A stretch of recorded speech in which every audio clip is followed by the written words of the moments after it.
চলুন আজ বানিয়ে ফেলি মাছের ডিম, মাছের মাথা আর পেটি দিয়ে মাছের টক। তো তার জন্য লাগছে প্রথমেই মাছের ডিম, এটা তো লাগবেই। চলুন প্রথমে মাছের ডিমটাকে একটু ভেঙে নিই। তারপর লাগছে মেন ইনগ্রিডিয়েন্টস টকের জন্য তেঁতুল গোলার জল। তো চলুন এটাকে আগে ভালো করে মেখে নিই, তারপর বেসন দেবো। প্রথমে অল্প দেওয়ার পর আবার একটু মনে হলে দেবেন। তো আমি এখানে 2 চামচের মতো বেসনের ব্যবহার করেছি। ভালো করে মেখে নিয়ে এরপর কড়াইয়ে তেল গরম করে বড়াগুলো একটা একটা করে ভেজে নেব। তো বড়াগুলোকে এক পিঠ ভাজা হলে আর এক পিঠ উল্টে দেবো। এইরকম লাল লাল করে ভেজে নেবেন, তাতে বড়াগুলো ভেতরগুলো খুব ভালোভাবে ভাজা হয়ে যায়। তো এগুলোকে একদম লাল লাল করে ভেজে নিয়ে তারপর হবে টক।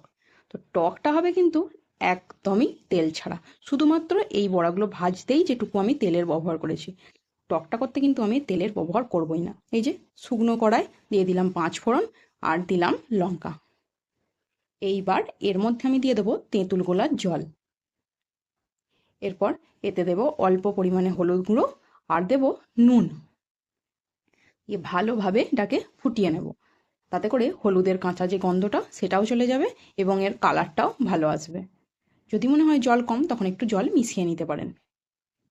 এইটা ফুটে উঠলে এর মধ্যে আগে থেকে ভেজে রাখা মাছের ডিমের বড়া আর মাছগুলো ভালোভাবে দিয়ে ফুটিয়ে নেব।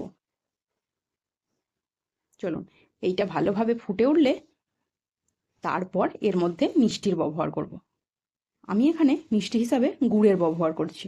আপনারা পারলে চিনির ব্যবহারও করতে পারেন, তবে গুড় দিলে খেতে বা দেখতে খুবই ভালো হয়। মাছের টক একটু কালো কালো না হলে ঠিক যেন জমে না। তো আমার তো এখানে রেডি হয়ে গেছে মাছের ডিমের টক।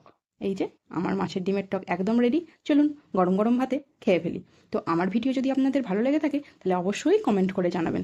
আজকের ভিডিও এইটুকুই, দেখা হবে পরের একটি ভিডিওতে। বাই।